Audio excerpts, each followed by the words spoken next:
Christmas night 1996 in Boulder, Colorado. A 6-year-old girl is carried to bed after a long holiday evening. By morning, a 3-page ransom note waits on the staircase. A 911 call breaks the silence at 5:31 a.m. And in the basement, a discovery so disturbing it will haunt this country for nearly 30 years. JonBenét Ramsey was gone. And the question new DNA might finally answer is who took her? Welcome back to Unfinished Files.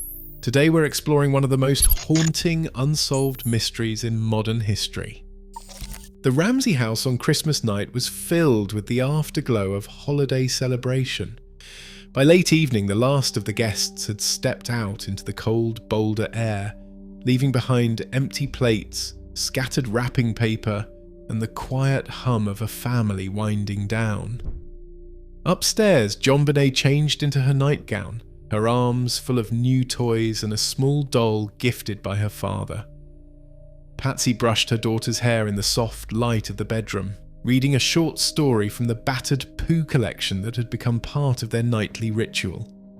At 11:55 p.m, JonBenét was tucked into bed, the bedside lamp clicked off, her door gently closed.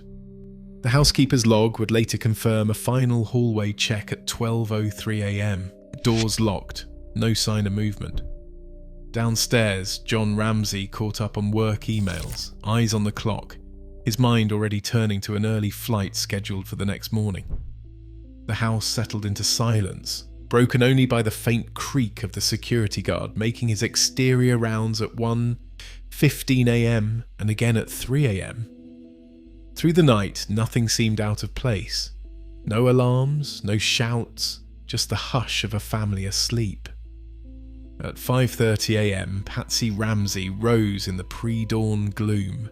She moved through the upstairs hallway, her footsteps echoing on the hardwood stairs.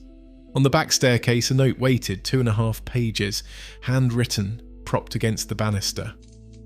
The words were strange, the demands chilling. Patsy's hands shook as she read.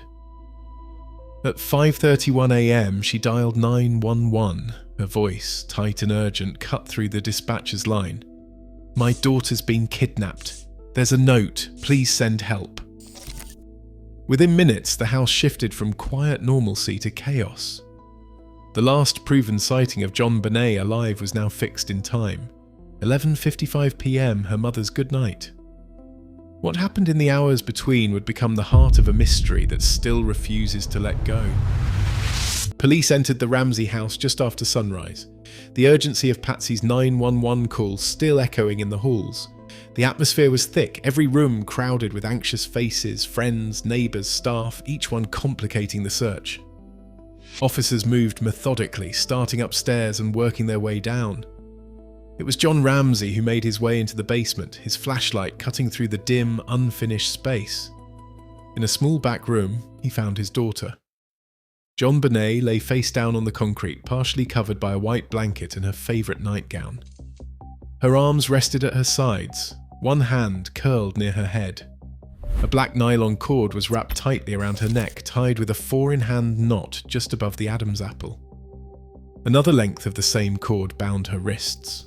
The knot was precise, the cord's ends flush, evidence of practiced, deliberate force. The medical examiner's report later revealed a linear, depressed skull fracture on the right side of JonBenét's head, 3 mm wide, 12 mm long. Internal bleeding confirmed a violent blow, likely delivered after the ligature was applied. The room itself showed no signs of struggle. Furniture stood undisturbed, toys remained in place. Only a small coil of rope and a pair of white nylon gloves folded neatly near her hand broke the stillness. The official cause of death was asphyxiation by strangulation, with a contributing blunt force head injury. These medical facts, the ligature marks, the precise knot, the skull fracture, would shape every theory and debate that followed. Two explanations have always battled for control of the JonBenét Ramsey case. On one side, the evidence for an outside intruder, a basement window with its grate pried loose, shards of glass dusted for prints, and a metal latch found removed. Investigators documented partial fingerprints, one belonging to an unidentified male, never matched in any database. The window, though broken, lacked the obvious marks of a forced hinge or pried frame, but the opening was just large enough for a slender adult to slip through. No clear shoe prints in the snow, yet the possibility of entry remains. Then there is the ransom note, 2.5 pages handwritten, left on the back stairs. The demand for $118,000, matching John Ramsey's recent bonus, raised eyebrows. Its length alone is unusual in American kidnapping cases. 13 handwriting experts pored over the note, comparing loops, slants and pressure to dozens of samples from the family. The consensus was that Patsy Ramsey was unlikely the author, but no definitive match for anyone else was found. The note's style and phrasing, its odd blend of movie references and threats, kept the door open to both theories. For those who see a stage scene, the locked doors and lack of forced entry elsewhere suggest an insider. Yet the presence of unknown fingerprints and the unresolved DNA profile on JonBenét's clothing challenge any simple answer. Lou Smith, the detective brought in by the district attorney, argued that the evidence pointed outward. Others, including handwriting analysts, saw the clues pointing back inside the home. The debate has never quieted. Each side finds support in the same set of facts, each waiting for the kind of proof only science can deliver. A strip of cotton sealed since 1996 became the centre of forensic attention. Scientists, masked and gloved, searched for answers in the faintest biological traces. DNA, the gold standard of modern evidence, seemed poised to unlock the Ramsey mystery. Yet the science revealed more questions than answers. From JonBenét's clothing, analysts extracted a partial genetic profile. An unidentified male, not John, not Burke, not anyone in the family or their circle. The DNA did not match any known suspect, but the profile was incomplete, built from only a few loci.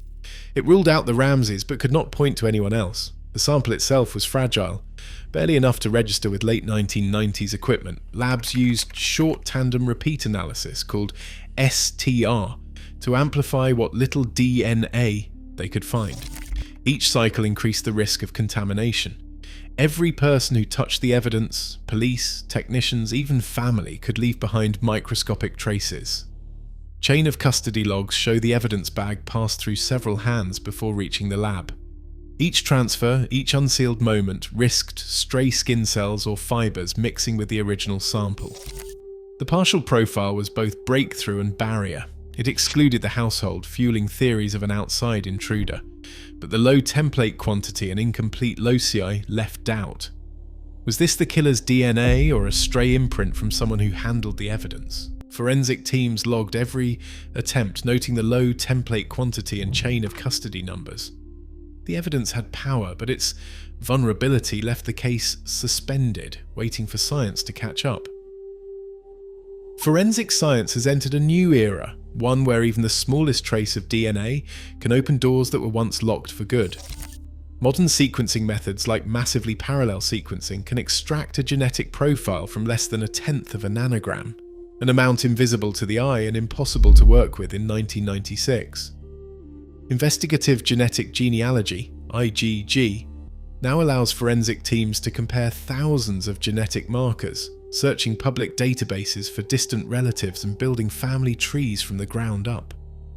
In cold cases across the country, these techniques have cracked mysteries thought unsolvable. For example, the Golden State Killer identified from a decades-old swab, and Bear Brook's nameless victims returned to their families after 40 years. Each breakthrough started with degraded, nearly hopeless samples, sometimes less than 0.1 nanograms, processed with targeted SNP panels and advanced bioinformatics. The workflow is painstaking: extraction, library prep, targeted capture, sequencing, and then the digital search for a match. What was once a dead end in the Ramsey case, the faint, damaged DNA on JonBenét's clothing, now stands as a real possibility. The science has caught up to the mystery. The promise of new DNA technology collides with a wall of legal and institutional barriers. Colorado's database rules demand a court order for any new forensic search, and the original evidence remains locked away under strict chain of custody. Every request for retesting must pass through layers of gatekeepers, archivists, prosecutors, and the Boulder Police Department, each bound by policy and precedent. Grand jury secrecy laws shield entire volumes of testimony and evidence logs from public view. Decades after the crime, key files remain sealed or redacted, with Freedom of Information Act requests stalled or denied. The grand jury that reviewed the case in 1999 issued no indictment, leaving the official record frozen in ambiguity. Even today, victim advocates push for transparency, while officials warn of privacy risks and the potential for false leads. For now, the truth remains just out of reach, trapped behind locked doors and legal silence. Decades later, a single strand of DNA could finally force the truth into daylight. As technology sharpens, secrets grow harder to keep. Justice isn't just about the past, it's about what we demand next. In the shadows of unsolved cases, hope waits for science to catch up. Share your thoughts below.